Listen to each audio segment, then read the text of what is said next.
السلام عليكم مشاهدينا ومتابعينا. اليوم عندنا بنك الشحن.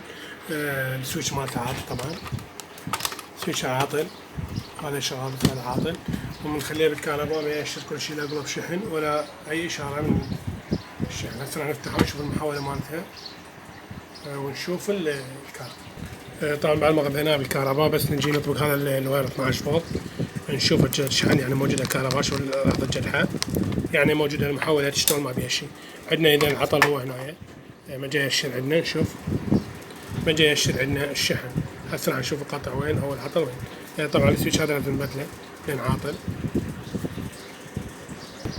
بدلنا السويتش مالتها، بدلنا السويتش كان مكسر، بدلنا لها واحد.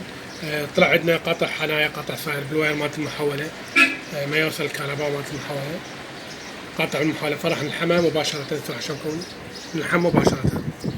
بعد ما لحمناه مباشرة نلاحظ اشتغل عندنا قلوب الشحن، جاي يشحن، قلوب الشحن اشتغل، يعني جاي يشتغل. حتى نلاحظ البنكة شلون اشتغلت.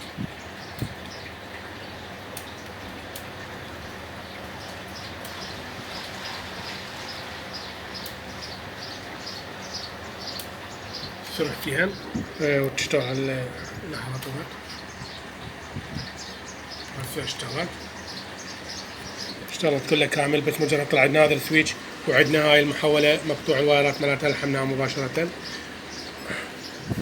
راح نشيل القبض. هاي بعد ما كملناها كلها كامل اشتغلت.